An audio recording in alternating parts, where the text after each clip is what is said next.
Olá a todos, sejam bem-vindos a mais um Pode Esclarecer do Conselho Regional de Lisboa. Hoje voltamos a um tema que muito nos interessa a todos, que é o futuro da nossa Previdência. O que é que vai ser de nós na nossa reforma, na doença, na assistência que esperamos ter, ou que esperaríamos ter, de um sistema de Previdência que nos protegesse melhor.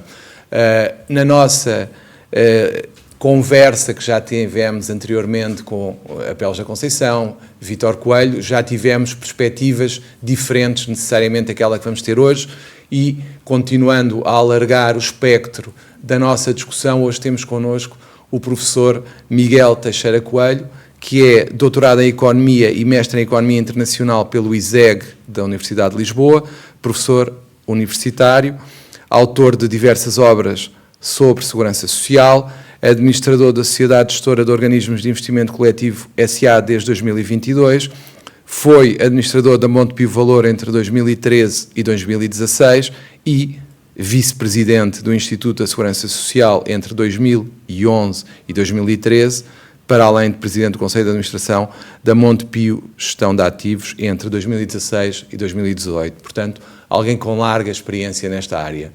Muito obrigado, Sr. Professor, por ter aceito o nosso convite para vir aqui falar sobre a nossa Previdência e discutir algo que, de facto, carece de algum esclarecimento por quem sabe, e ninguém melhor do que falar com alguém que muito analisou e que faz parte do famoso grupo de trabalho e que foi agora, mais uma vez, criado pelo Governo para discutir o que vai ser de nós em matéria de Previdência. A primeira grande questão que eu lhe queria colocar acaba por ser qual é a sua perspectiva sobre aquilo que nós temos neste momento, porque é aquilo que nós temos até haver uma decisão do Governo. O que é que acha da Previdência que nós temos em geral? Bem, antes de mais agradeço o convite, é um prazer estar aqui e vou tentar, obviamente, ajudar a esclarecer algumas matérias, ainda que haja um conjunto de questões que não têm uma resposta fácil. E quando se fala em matérias de previdência, não é? Em geral, a proteção social é um tema que nas sociedades ocidentais tem tido, diria eu, preocupações acrescidas, dada a natureza daquilo que nós designamos da pirâmide etária. Não é? Nós temos modelos a nível europeu e, em particular, no caso português, desenhados para uma estrutura de pirâmide etária completamente diferente daquela que temos atualmente. E, portanto, o envelhecimento da população traz desafios muito significativos aos modelos designados, modelos de repartição, isto é, em que as contribuições de quem está a trabalhar servem para pagar àqueles que estão atualmente na reforma. Estes modelos estão a sofrer uma enorme pressão devido à pirâmide, ou à inversão da pirâmide etária. Relativamente ao caso concreto da CEPAS, eu recordo que neste momento eu diria que é a última memória viva daquilo que foi um sistema construído de proteção social durante o Estado Novo, assente nas caixas de previdência. Na realidade, este modelo, a CEPAS em concreto, sofre de uma pressão acrescida, para além destas questões gerais da inversão da pirâmide etária, porque se trata, obviamente, de um grupo fechado, com particularidades muito específicas, e que merece aqui também uma análise, diria eu, cuidada. Não há soluções, diria eu, de curto prazo e óbvias e soluções perfeitas, mas eu diria, do ponto de vista geral, que há aqui alguns riscos importantes para o futuro deste modelo de proteção dos advogados. E, portanto, havendo isto, eu acho que é importante discutir. E eu dividiria esta matéria também em dois aspectos particulares, porque nós temos aquilo a que designamos prestações imediatas. Estamos a falar do quê?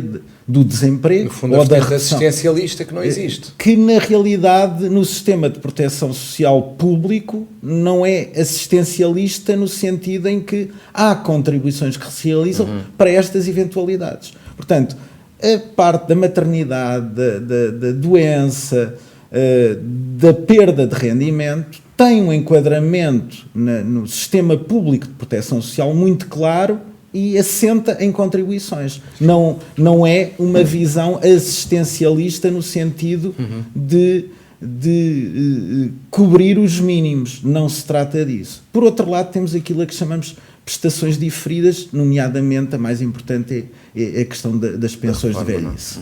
E isso preocupa também, obviamente, os advogados, porque se trata daquilo que é proteção no longo prazo. Portanto, nós temos aqui, no âmbito da CEPAS, duas problemáticas.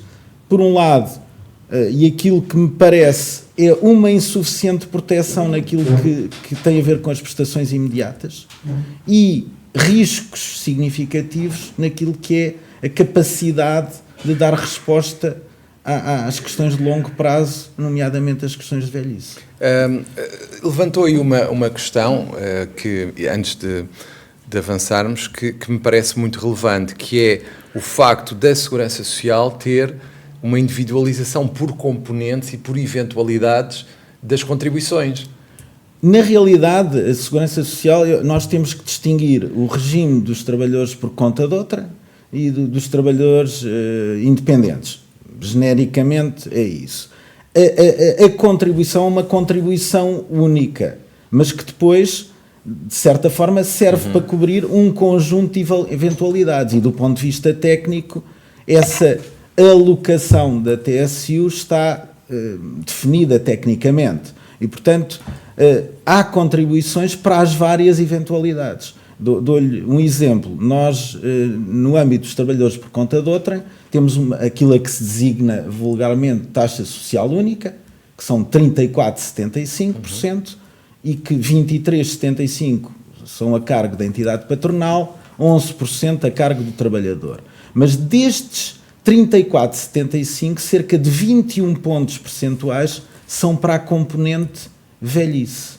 Portanto, cerca de 21% das contribuições, 21 pontos percentuais dos 34,75 correspondem à componente velhice. A outra parcela é distribuída pelas outras eventualidades, ainda que do ponto de vista da receita para a Segurança Social isto tudo entre através de um bolo único, claro, obviamente. Claro. Mas isto para dizer que as contribuições feitas para a Segurança Social prevêem, têm como contrapartida a proteção em várias eventualidades. Claro. No caso da CEPAS, vocês têm uma contribuição teórica de 24%, que neste momento não é 24%, mas que incide fundamentalmente, serve para quê? Fundamentalmente para a questão da velhice, da reforma.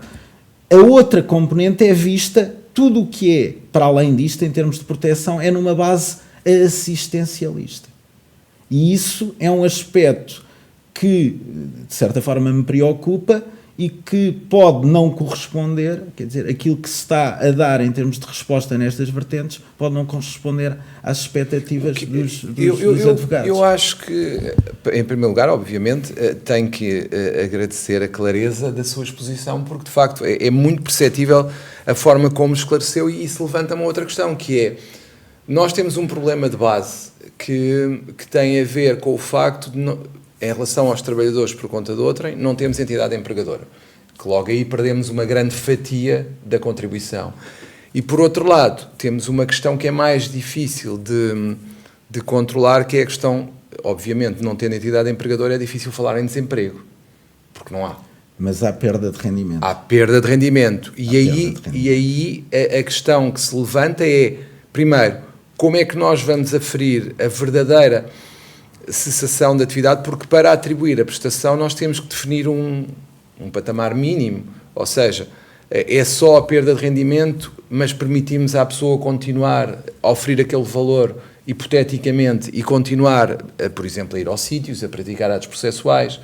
Bem, essa é uma das questões que depois se levanta a seguir. Sim, vamos apesar de haver uma especificidade própria na vossa profissão, não é? Do ponto de vista geral, podemos equipará-la genericamente à figura do trabalhador independente. E aqui nós temos também, no âmbito da segurança social, dois modelos distintos. Isto é, nós podemos ter um trabalhador independente que presta atividade a um conjunto de entidades, sendo que nenhuma delas representa mais de 50% do rendimento, e nesse caso, o que é que vai acontecer? O trabalhador vai pagar sobre 70% da sua remuneração relevante. Depois isto tem a ver fundamentalmente com prestação de serviços. Sim. Portanto, 70% da prestação de serviços vai pagar 21,4%,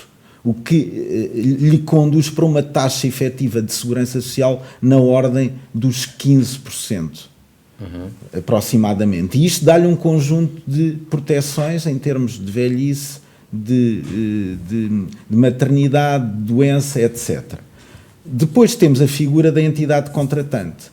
Quando há uma entidade que representa mais do que 50% daquilo que é,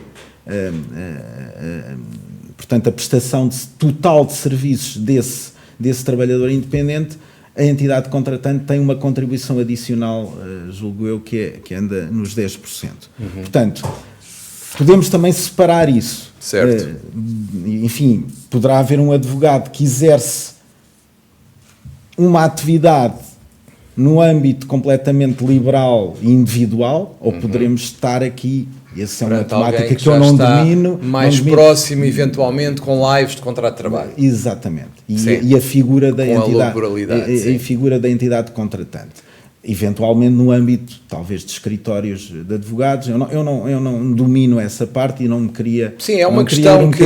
Mas basicamente temos estas duas possibilidades. Se depois desta visão mais genérica, como é que compararia, já deu um indício, os nossos escalões na CEPAS com os escalões, entre aspas, que não são escalões, obviamente, com as contribuições para a Segurança Social? Que comparação é que lhe oferece? Bem, basicamente, na Segurança Social, a contribuição é feita com base na remuneração, na remuneração relevante. Isso significa que a pessoa prestou um serviço e vai ter sobre 70%, no caso dos trabalhadores independentes, sobre 70% vai ser aplicada uma taxa... É importante que fique claro que aqui a comparação é sempre com os trabalhadores independentes, não estamos a falar dos contadores. Exatamente. É só esses. E, portanto, se a pessoa não tiver atividade, não vai pagar contribuições. Exatamente. Vai pagar há um mínimo, que é 20 euros.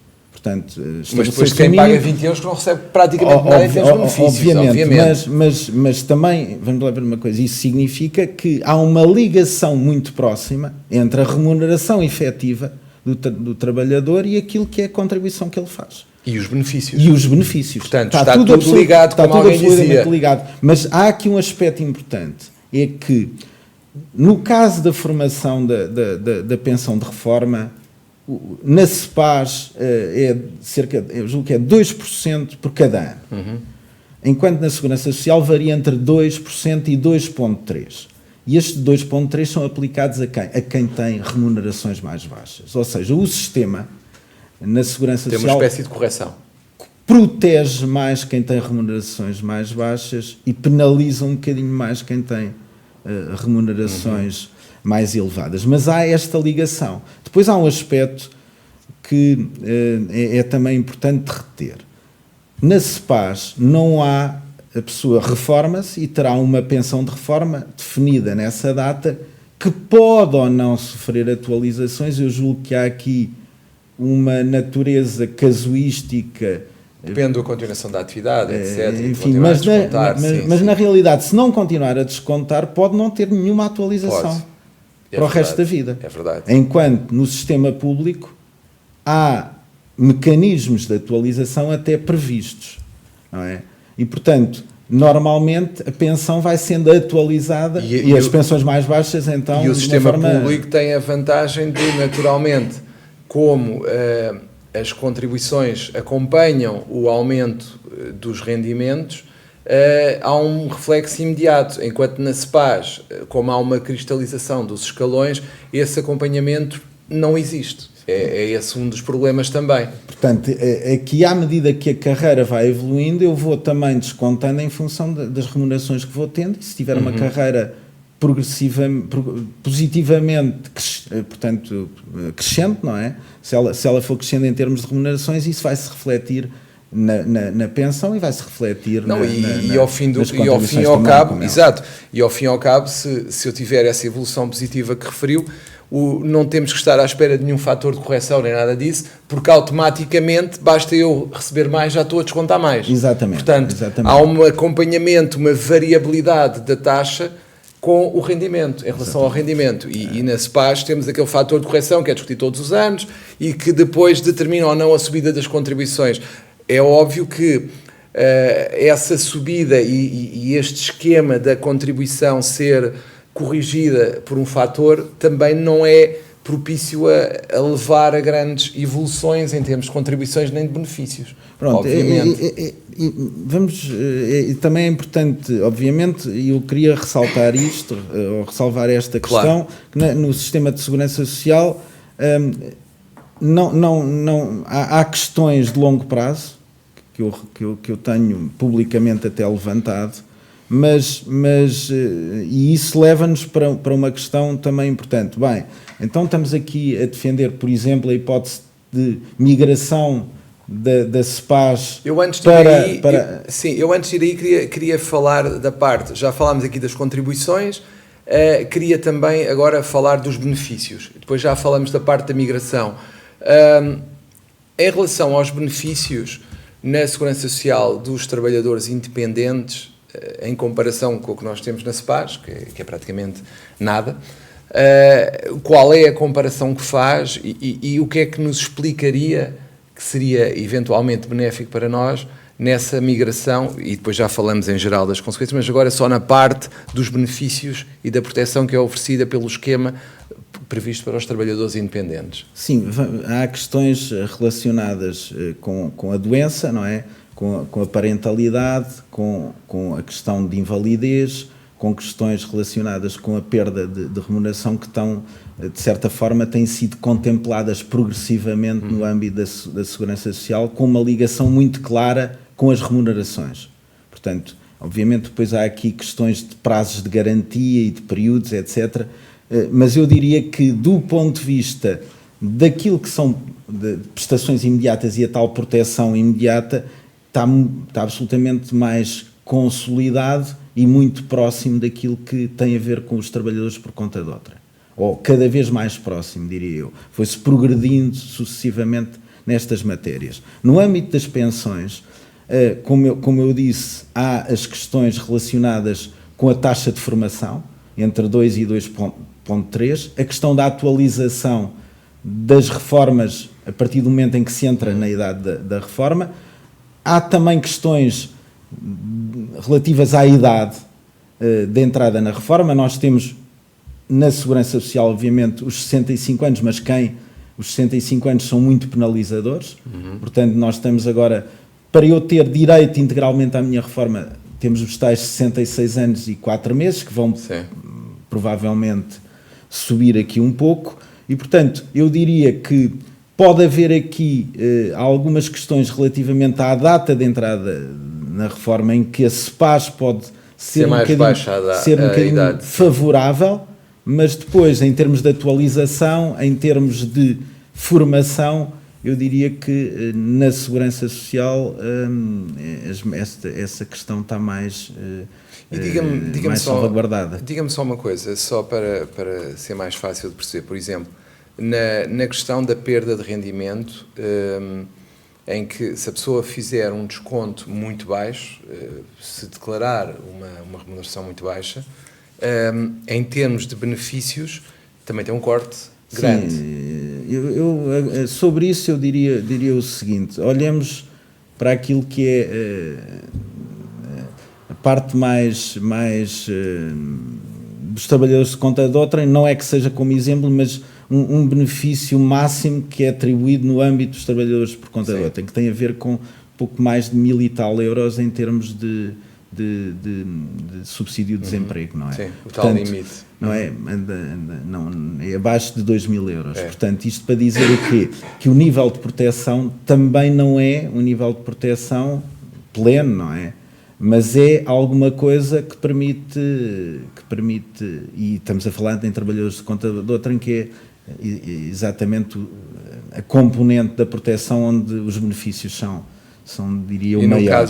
E no caso do trabalhador independente, como é que funcionaria essa perda de rendimento? Vamos lá ver uma coisa, isto depois tem a ver com o tempo de descontos, ao fim e ao cabo, não é? E a remuneração de referência. Foi declarada ao longo. E a remuneração de referência. A remuneração relevante, melhor dizendo. E isso acontece para todos os benefícios, ou seja, tem sempre uma indexação direta ao que se declara em termos de rendimento. Obviamente, depois há uma outra componente que é importante.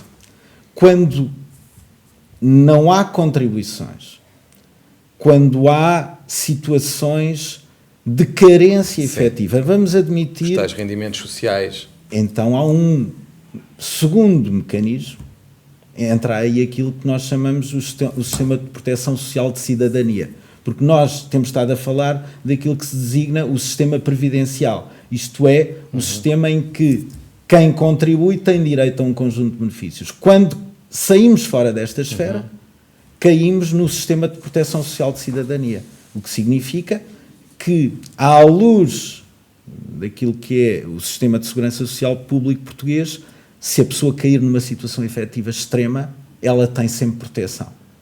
Que pode, no caso do período mais ativo, ir para aquilo que nós chamamos, por exemplo, o rendimento social de inserção, mas isso também pode acontecer já em idades mais avançadas, ou as pensões sociais, etc. Sim. Portanto, ninguém está efetivamente desprotegido em absoluto. Sim, mas naturalmente que a ligação na parte previdencial é natural entre uma coisa e outra. Exatamente. É uma relação sinalagmática que é óbvia. Claro.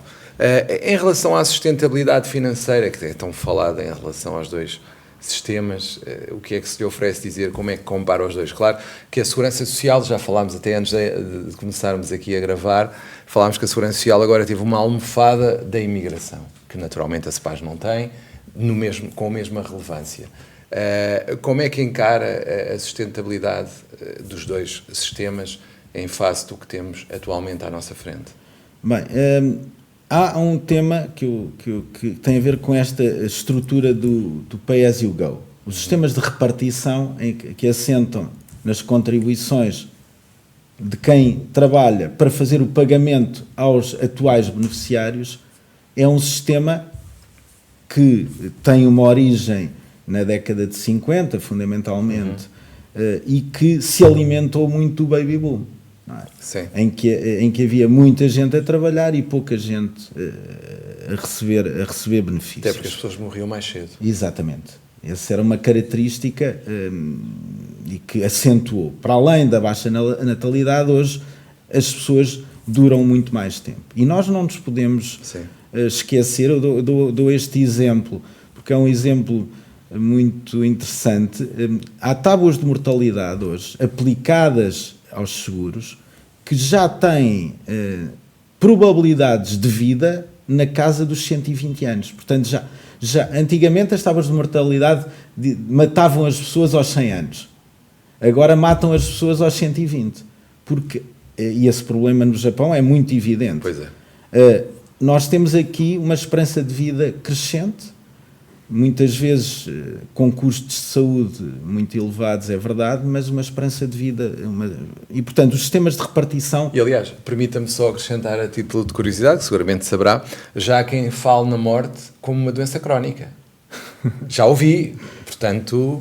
Já ouvi. E portanto, estamos a evoluir. Estamos a evoluir, não é? Mas isto para dizer que os sistemas de repartição estão completamente sob pressão. Sim. Bem, então nós temos um modelo público que é de repartição e um sistema privado que é de repartição. Agora acrescentamos aqui alguns elementos. Primeiro, é bastante provável que a esperança média de vida dos advogados seja superior à da média da população. É natural. Dada provavelmente a história profissional, o nível de educação, e isso causa uma pressão, na minha opinião, acrescida também sobre este universo fechado. Portanto, dito isto, os sistemas de repartição estão sob pressão e os dois estão sob pressão. Qual é a grande diferença entre um e outro? É que o Estado tem sempre um instrumento de último recurso para repor o equilíbrio, que é cobrando mais impostos. Claro. E, portanto, neste universo fechado, não há nenhuma solução deste tipo. Porquê? Ou, num determinado momento, se começa a cobrar para manter o sistema, cobrar àqueles que estão em atividade uma contribuição superior para manter o pagamento daquilo que são as pensões em curso, ou então há aqui problemas de desequilíbrio. Eu recordo, e muitas vezes compara-se com os fundos de pensões da banca. Os fundos de pensões da banca são fundos de capitalização, em que os bancos tiveram que fundear, e todos os anos têm que colocar lá dinheiro, sempre que necessário, para equilibrar aquilo que são as responsabilidades, as contribuições e as responsabilidades. Portanto, isto para dizer o quê? Que é uma coisa completamente diferente. E, portanto, nós temos que comparar a CEPAS com o sistema público do ponto de vista do modelo de contribuições barra benefícios. E, portanto, há uma enorme pressão sobre este sistema. Agora, a questão é como é que vamos, ao fim e ao cabo, sair desta pressão. Eu recordo, porque eu acho que também é importante, nós temos outros exemplos de caixas de previdência, obviamente algumas de dimensão menor, mas que tiveram que ser, e foram todas integradas no Estado, também por questões de desequilíbrio. Num determinado momento havia um desequilíbrio financeiro insustentável. É óbvio que a CEPAS tem um património na ordem dos 500 e tal milhões de euros, mas, de acordo com o relatório de sustentabilidade, as responsabilidades atuais ascendem a 1.100 milhões de euros. Portanto, se não houvesse mais contribuições, neste momento havia um déficit de quase 50%, ou mais de 50%. Sim. Portanto, o património da CEPAS não serviria para pagar as responsabilidades. Não era suficiente para pagar as responsabilidades. Obviamente que não, isso era um cenário extremo em que não haveria mais contribuições. Mas no longo prazo, se as contribuições continuarem a ser insuficientes para pagar as responsabilidades anuais, esta reserva vai-se esgotando. E, portanto, há um risco de, no longo prazo, termos aqui um problema. Eu, em relação a isso, concordo, obviamente. Acho que estamos numa encruzilhada e isso leva-me a outra questão, que tem a ver com, antes de irmos falar da eventual integração, da tal a possibilidade de manutenção da CEPAS com alterações, a questão que eu lhe coloco agora é, porque de facto nós temos uma situação de um referendo que consagrou a liberdade de opção, não consagrou, e às vezes há algumas dúvidas sobre isso e acho que não deve haver, não consagrou nem a integração nem a manutenção da CEPAS, foi a liberdade de opção entre uma e outra. Tenho ouvido o Sr. Presidente da Caixa de Previdência a dizer que a liberdade de opção não é possível, porque a partir do momento em que se verificasse essa liberdade, se concedesse essa liberdade de opção, automaticamente a Caixa de Previdência teria que terminar, porque não teria, aí acabava a sustentabilidade totalmente. Como é que encara isto? Acha que, se calhar, o que deveríamos ter feito no referendo era onde é que quer ficar? Em vez de perguntar, poder eventualmente ter esta liberdade de opção. O que é que acha sobre isto? Alguém que está totalmente fora da situação. Na realidade, sejamos muito objetivos. A liberdade de opção seria o ideal. Seria o ideal. Claro. Não é? As pessoas optavam por uma coisa ou outra, eventualmente. Mas, na realidade, essa solução é de difícil execução. Precisamente porquê? Porque, ao permitir-se a liberdade de opção, a CEPAS tornava-se completamente, na minha opinião, inviável. Enquanto modelo, no atual modelo. Podemos repensar a CEPAS num outro modelo, que é um modelo de complementar, não é? De proteção complementar. E um modelo assente na capitalização, em que os advogados teriam uma componente complementar. Era um PPR, no fundo. Era uma espécie de PPR. Em que os advogados teriam ali algo de complementar à sua proteção na velhice. Porquê? Porque, na realidade, também esse é um aspecto. Independentemente das escolhas que fizermos, todos temos que estar conscientes do que, se não houver uma contribuição para regimes complementares, a nossa situação na reforma vai ser relativamente complicada. Porque qualquer modelo que adotemos vai ter sempre, do ponto de vista da proteção pública ou, no âmbito da CEPAS, implicará a redução do rendimento. Forçosamente. E, portanto, eu acho que essa componente complementar é uma componente que é quase uma obrigação. É quase uma obrigação. Não é, portanto, aí poderíamos ter a CEPAS com um papel significativo. Mas, relativamente às soluções, como eu diria, temos aqui várias soluções. A solução da opção parece-me pouco execuível, honestamente. Ou seja, francamente, acha que não é possível? Eu francamente acho muito difícil de executar e acho que poderia conduzir a uma saída em massa de pessoas que estão a contribuir. E depois isto teria uma consequência, porque se tivéssemos, vamos admitir que a CEPAS tinha um património suficiente para fazer face às responsabilidades, nós hoje podíamos ter uma solução desse tipo, mas não é o caso. E, portanto, ela só sobrevive se continuar a receber contribuições. E o risco das contribuições caírem substancialmente é um risco elevado nesse modelo de opção. Mas é preciso, vamos lá ver uma coisa, é preciso olhar para isso e estudar isso do ponto de vista atuarial. Mas aquilo que é a minha primeira impressão sobre essa matéria é de muita dificuldade em haver uma liberdade de opção. Exatamente. Considerando o que disse até agora, falando de toda esta incerteza que existe quanto ao futuro e à sustentabilidade de qualquer sistema de previdência, porque naturalmente a pirâmide etária inverteu-se, agora tivemos este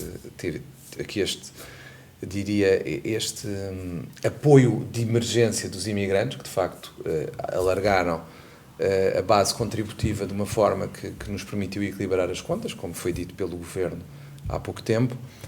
O que eu lhe pergunto é, acha possível, agora falando diretamente, se calhar começamos pela integração, é óbvio que a integração era possível, outras caixas já o fizeram e aconteceu. Um cenário de integração, como é que o visualizaria, o que é que acha que iria acontecer, porque há pouco ia já referir, eu interrompi-o, essa migração da CEPAS para a Segurança Social, como é que aconteceria? Nós tivemos, historicamente, várias integrações que tiveram modelos diferentes. Naquilo que é o mais equivalente, vamos olhar para os casos dos TLP, da EPAL, das caixas de previdência, na realidade foram integrados ativos e passivos. Portanto, a Segurança Social, ou melhor, o Instituto, naquele caso o Instituto da Segurança Social, assumiu-se nas responsabilidades e integrou aquilo que eram os ativos. Eram caixas pequenas, em que havia realmente desequilíbrio e o Estado, em certa medida, absorveu o prejuízo. Certo. Neste caso, vamos admitir que todos os cálculos relativamente feitos no âmbito da sustentabilidade são corretos. Se houvesse uma integração imediata, significa que não haveria ativos suficientes para cobrir as responsabilidades já assumidas pela CEPAS. E, portanto, das duas uma, ou politicamente era aceito que haveria aqui 600 milhões de euros que o Estado absorveria como responsabilidade sua, ainda que os ativos não tivessem transitado, ou então teríamos aqui um tema quente, para ser simpático. Quente. Portanto, a integração tout court significa que o Estado, ou alguém, em nome do Estado, terá que assumir cerca de 500 a 600 milhões de euros de déficit. Pronto. Eu recordo que há um processo de transição de responsabilidades dos fundos de pensões dos bancos para a Segurança Social em 2011, em dezembro de 2011, que correspondeu ao quê? À transmissão das responsabilidades no âmbito das pensões em curso. Portanto, os bancos transferiram todas as responsabilidades das pensões em pagamento a 31 de dezembro de 2011 para o Estado, mas em troca deram 5,9 bilhões de euros, 5.900 milhões de euros, para fazer esse pagamento. Hoje constata-se que esse valor, apesar de ter sido atuarialmente calculado, foi insuficiente. Claro. Passaram-se cerca de, só para dar uma ideia, as responsabilidades eram inicialmente cerca de 500 milhões de euros por ano. Eu hoje confesso que não tenho o número, mas deve andar à volta dos 400 milhões, talvez por ano. Passaram-se 13 anos quase e, portanto, supostamente os 5.900 milhões já desapareceram. Mas pronto, foram os cálculos feitos na altura, de acordo com os princípios e os pressupostos atuariais da época. E diga-me uma coisa, por acaso é curioso a questão, falar na questão dos bancários, curioso não, mas era inevitável falarmos da questão dos bancários, que não terão ficado muito satisfeitos porque tinham o SAMS e perderam uma série de regalias. Não. Porque uma coisa são os fundos de pensões, outra coisa é a proteção na doença. Pronto, e na proteção na doença, proteção na doença neste sentido, não tem a ver com subsídio de doença, tem a ver com proteção no âmbito da assistência médica, que é a função do SAMS. Aí há contribuições diferentes. Não é? Os trabalhadores da banca, enfim, tiveram vários regimes. Eu devo dizer que os primeiros beneficiários ou os primeiros trabalhadores tinham um fundo de pensões completamente financiado pelos bancos, portanto os trabalhadores não contribuíam para a sua pensão, essa é a base originária, diria eu, mas contribuíam para aquilo que era a proteção médica. E tem uma contribuição que depende e não é pequena, posso garantir, claro. Porque eu sou também contribuinte e portanto é uma espécie de seguro de saúde. É um seguro de saúde, depois naturalmente... E obviamente que ao longo do tempo houve alterações e a redução de benefícios nessa componente, mas isso não tem nada a ver com a transferência dos fundos de pensões. Mas o que eu lhe queria perguntar, e tem a ver com algo que me tem feito pensar um pouco, que é o seguinte... uma das possibilidades que está em cima da mesa neste momento será a CEPAS com algumas medidas. Eu até acho que se deveria ir mais longe do que isso, eventualmente estudar a possibilidade de fazer um estudo que permitisse criar, atendendo a que nós não somos assim tantos, até somos relativamente poucos para um fundo, criar eventualmente um subsistema que fosse mais protetor para nós e nos desse outro tipo de benefícios do que aquele que temos agora, caso não houvesse tal absorção pela Segurança Social, e eventualmente até ter um sistema melhor do que a Segurança Social, em termos de saúde, por exemplo, que acho que para nós era fundamental, a proteção na doença, temos outro tipo de proteção.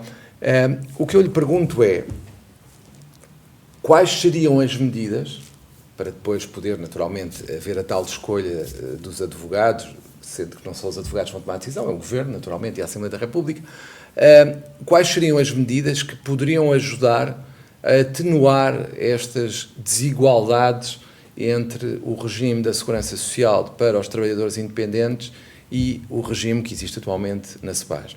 Quais seriam aquelas medidas se eu lhe dissesse assim, olha, tem aqui a CEPAS, ponha isto de uma forma mais justa para toda a gente, o que é que faria?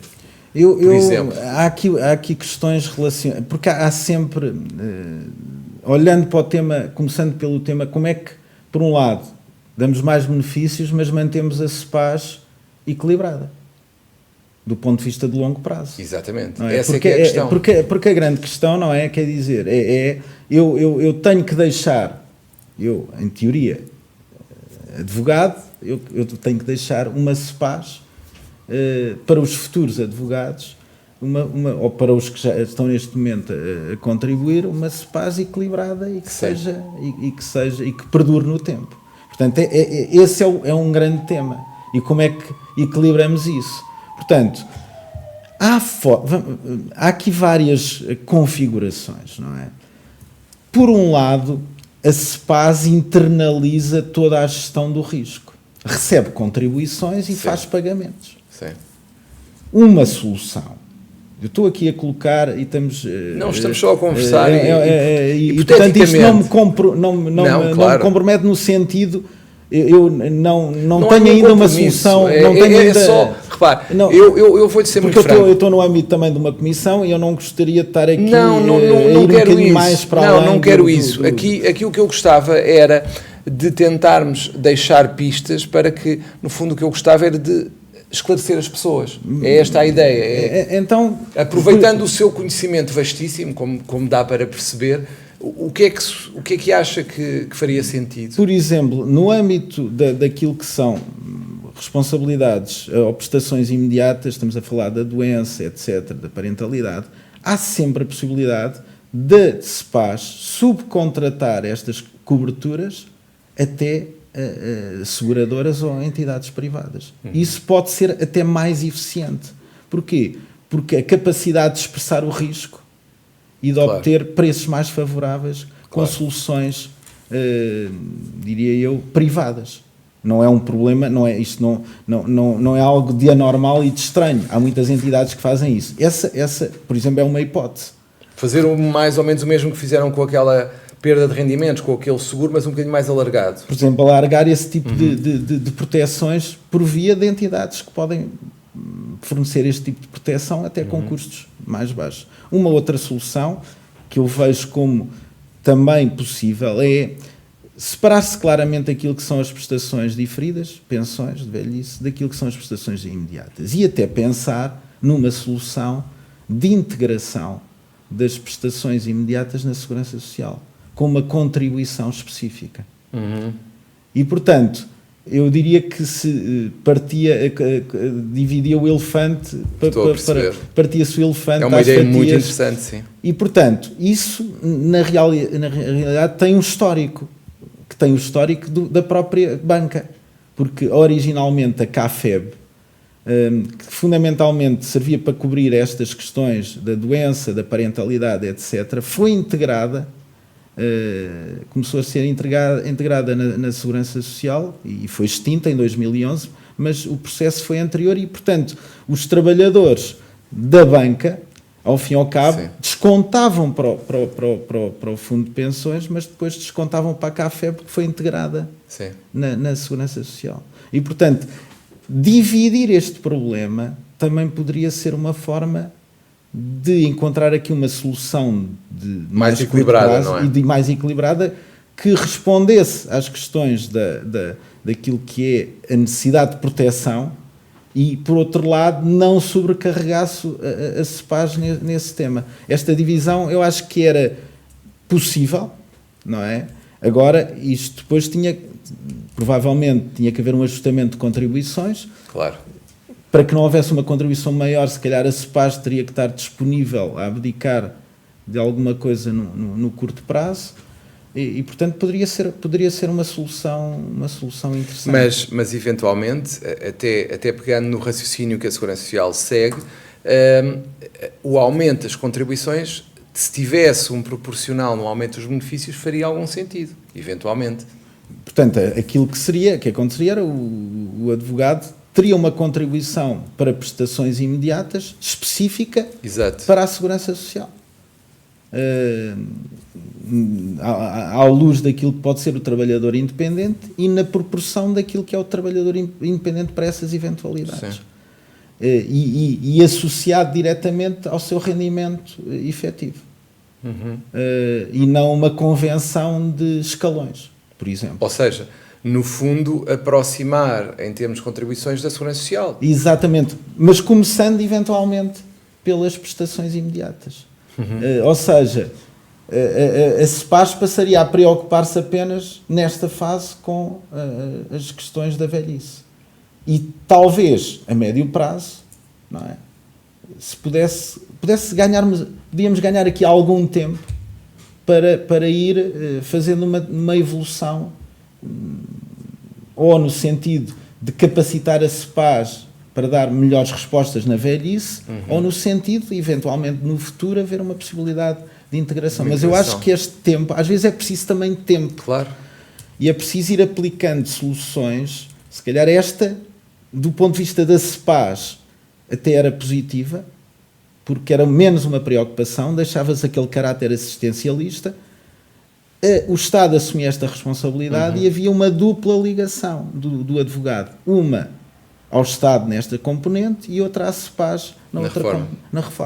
E eventualmente mesclando isso com a tal subcontratação das seguradoras para os tais benefícios. Bem, mas aqui, eventualmente, podia-se até ter um sistema híbrido nesse sentido, mas se tudo que fosse prestação imediata transitasse para o Estado, esse problema já não se colocava. Não, sabe o que é que eu tinha pensado? E uma das coisas que me agradaria a mim enquanto beneficiário era eu às vezes começo a pensar nestas coisas e o que eu gostava de ter era, por exemplo, um sistema mais ou menos privativo da CEPAS, em que tivéssemos, nós agora temos aquela assistência médica domiciliária e temos as consultas em alguns pontos do país. Se nós conseguíssemos ter essa transformação desses pontos, eventualmente, numa assistência médica mais alargada e em que tivéssemos mais benefícios, eu pessoalmente gostaria de ter. Ou seja, eu não estou a falar de ter um hospital como o do SAMS, não é isso, mas ter algo parecido, mas em menor escala, mas com mais benefícios. E isso, por exemplo, agradar-me, até porque sabemos nós que a Segurança Social e o SNS também não estão nas melhores condições. Mas é importante também distinguir essa pequena componente, porque quando falamos de apoio no âmbito de consultas, de ter acesso a um hospital, uma espécie de seguro de saúde, sim, isso não cai na esfera da Segurança Social. Não, é preciso, sim. É preciso não, ter, claro. Ter isso, mas o que eu pensei, claro.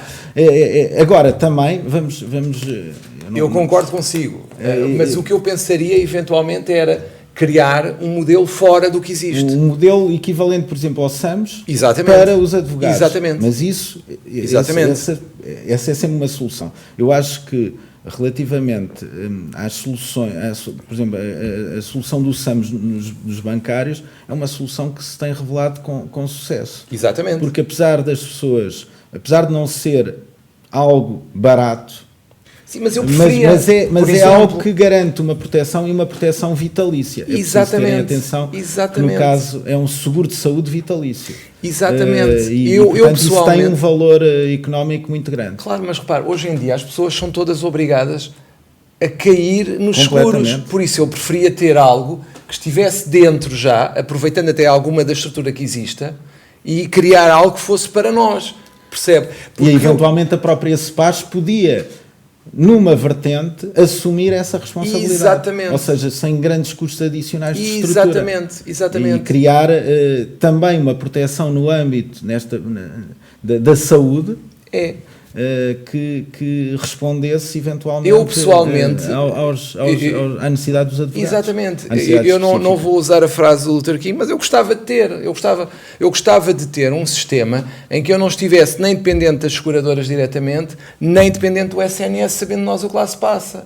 Porque eu, se for para a Segurança Social, tenho o SNS e tenho o seguro de saúde, não tenho alternativa. Não, mas volto a dizer, é importante, relativamente à Segurança Social, a Segurança Social não tem nada a ver com o SNS, claro. Não, mas, e é sim, importante distinguir mas isso é muito claro, não há dúvidas, a Segurança Social, a SNS não têm nada a ver, mas o que eu verifico e o que eu gostaria de ter era uma terceira alternativa do ponto de vista. Eu acho que aí o modelo dos bancários é um modelo que deve ser estudado. Eu acho que evoluiu, hoje é sustentável e é um modelo que com uma adesão muito grande por parte dos bancários. Exatamente. É um modelo com uma adesão muito grande porque por parte dos bancários. Se nós explicarmos às pessoas que vão ter essa assistência e essa possibilidade quando estiverem doentes ou precisarem de uma assistência médica, eu acho que as pessoas aceitam. Sim, claro. Porque as pessoas pagam seguros de saúde. Sim, e o importante aqui às vezes a grande questão é percebermos exatamente para o que é que estamos a contribuir. Exatamente. Para o que é que estamos a contribuir. Sem dúvida. E essa internalização deste tipo de proteção no âmbito da CEPAS poderia ser, por exemplo, algo também interessante. O que eu gostava, vou-lhe ser muito franco, e eu tenho pensado bastante, e é um modelo que eu tenho até, ainda não falei, aliás, acho que é a primeira vez que eu estou a falar abertamente, é mesmo consigo nesta nossa conversa. Já tentei com os outros convidados levar a conversa para aí, mas não quis ainda entrar muito, mas considerando o que nós estamos a falar e o facto de ter falado nas componentes e tudo mais, o que eu tinha pensado e o que eu gostava de ter quando começo a pensar no que é que para mim era o ideal, eu dividiria entre a perda de rendimentos, a doença e a reforma, que são para mim as três grandes vertentes do que estamos aqui a falar. E o que é que eu gostava de ter? Por exemplo, na doença, gostava de ter o SAMS, ou uma coisa parecida, um mini SAMS aqui adaptado à nossa realidade. No caso da perda de rendimentos, eu gostava, por exemplo, de ter uma espécie daqueles seguros que existem, ou o que a CEPAS tem, mas melhorado, que me assegurasse, se eu tivesse perda de rendimentos, poder recorrer de uma forma mais fácil do que aquela que tenho agora, porque agora é uma complicação para lá chegar. Na reforma, gostava de ter algo que se aproximasse do modelo do Estado, mas que também me permitisse fazer um PPR. Eu acho que isto seria o melhor dos mundos, obviamente. E eu acho que não é assim tão difícil, aliás, difícil não é isto que eu quero dizer, mas acho que era algo que poderia ser estudado e analisado, porque, na minha opinião, o que eu gostava de ter era esta possibilidade de, pensando que nós não somos assim tantos, nós somos 40 mil, na melhor das hipóteses, estamos entre 35 e 40 mil, não me parece que fosse difícil de, com o apoio dessas entidades externas que muito bem referiu, nós termos algo que, de uma vez por todas, fosse sustentável, porque eu sinceramente, se explicarmos às pessoas para que é que elas estão a contribuir, as pessoas contribuem, desde que percebam, porque neste momento o mais difícil, e por isso é que as pessoas recularam todas para o quinto escalão, é saber que estar no quinto ou no outro qualquer é exatamente igual, e por isso é que as pessoas não pagam mais. Uhum. E perdoa-me de estar eu a falar tanto, eu não queria falar tanto, mas é importante trocarmos mas era isto que eu gostava de ter na minha caixa ou na minha previdência, melhor dizendo. Eu acho que, dando aqui uma resposta, procurando ir ao encontro daquilo que diz, eu acho que a comissão que está atualmente a analisar esta temática vai olhar de uma forma muito séria para as várias alternativas, não é? E estará muita coisa em cima da mesa que eu acho que não há aqui nenhuma limitação àquilo que podem ser soluções, claro. Pelo menos ao estudo de soluções. E, portanto, eu acho que esta discussão que vamos ter no âmbito da Comissão vai ser uma discussão muito importante, precisamente para avaliar prós e contras de cada uma das soluções. Sendo que o objetivo, para mim, é muito claro, é responder da melhor forma às necessidades dos advogados, de uma forma sustentável. Claro. E, portanto, é esse ponto de equilíbrio que eu acho que temos que conseguir. Agora, também estou plenamente de acordo que eu acho que podemos fazer mais e melhor. Estou plenamente convencido que podemos fazer mais e melhor. E acho que até poderíamos aproveitar para não colocar ainda mais os advogados a pressionar o SNS, e tendo uma alternativa externa, eventualmente. Sim, enfim, neste momento eu acho que sobre o aspecto particular da saúde, não é? É uma matéria que mesmo que a gente queira pressionar o SNS, ele não vai reagir. Ele não vai reagir. Portanto, ele não vai reagir. Aqui já não se trata de pressionar ou não, portanto, trata-se de encontrar soluções rápidas e que respondam à necessidade. Eu sei que já estou a amassá-lo muito, mas eu queria ouvi-lo sobre uma coisa que me passou há pouco, que tem a ver com, que eu falei agora, que é a questão, qual é a sua opinião deste seguro que nós temos agora para a perda de atividade? E eu acho que não é o ideal. Como é que acha que ele, para ser ideal, ou pelo menos para ser melhor, poderia funcionar? Bem, eu não conheço em detalhe, conheço genericamente e, portanto, custa-me estar aqui a dar uma opinião sobre com sugestões. Então, só a parte ideal, pronto. Como é que acha que o seguro de proteção de rendimentos poderia funcionar no nosso caso? Não, primeiro, um seguro de proteção de rendimentos não pode acautelar, é difícil que acautele integralmente toda a perda de rendimento, como é óbvio, não é? Primeiro porque há questões relacionadas com a forma de cálculo da proteção, não é? E o momento em que se calcula o nível de proteção. Eu dou-lhe um exemplo. No passado, no âmbito do subsídio de desemprego, quando não havia limites máximos de subsídio de desemprego, havia uma prática muito habitual que era de empolar as remunerações no período prévio ao desemprego. Pronto, isto era uma prática Toda comum. A gente fazia era uma prática comum. Bem, isto era um prejuízo. Porquê? Porque isto tinha dois efeitos. É que na Segurança Social, quando eu entro no desemprego, eu recebo um benefício e as contribuições continuam a decorrer. Portanto, a minha carreira contributiva não é interrompida porque eu deixei porque eu estou desempregado. E, portanto, a carreira contributiva vai continuar com base numa remuneração que era a remuneração do último salário antes da entrada. As equivalências, não é? Portanto, tudo isto, não é? Tudo isto tem que ser visto com algum cuidado.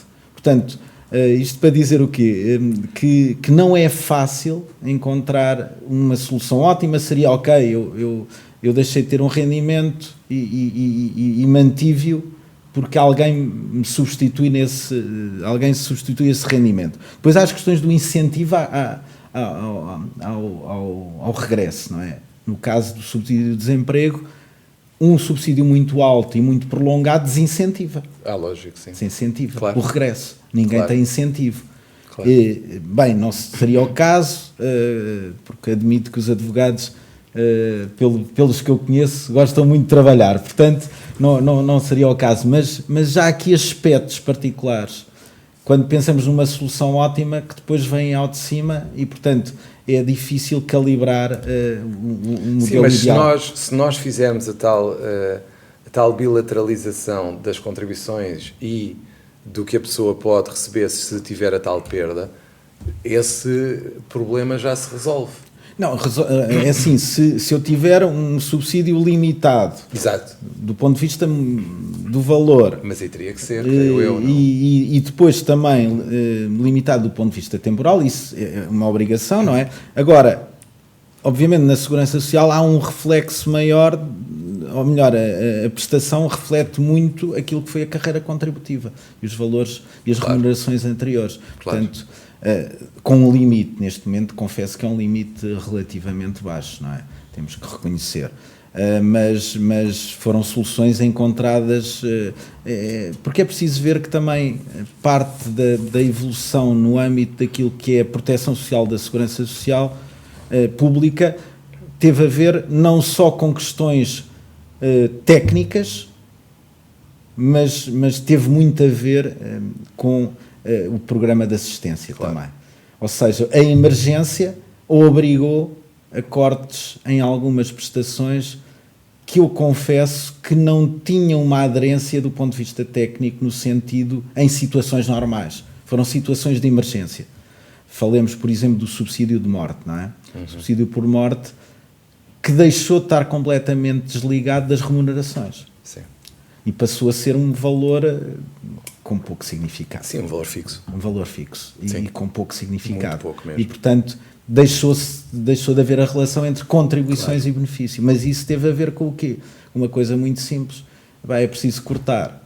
Onde é que se vai cortar? Claro. Corta-se aqui, e naquele caso do subsídio de morte, porque já não havia muita gente para reclamar depois da morte, não é? A não ser os beneficiários. Mas que esses também não tinham muita percepção do que tinham perdido, ao fim e ao cabo. Claro. Senhor Professor, foi um enorme prazer, acho que nem dei pelo tempo passar, mas acho que já devemos ter passado a hora.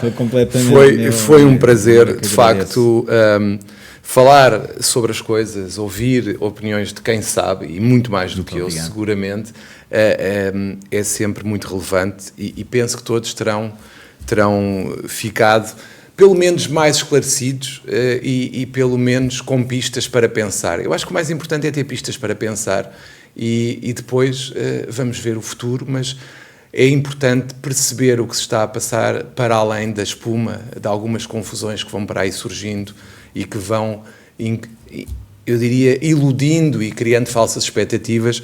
É melhor ouvir quem sabe de uma forma clara, como aqui estivemos hoje.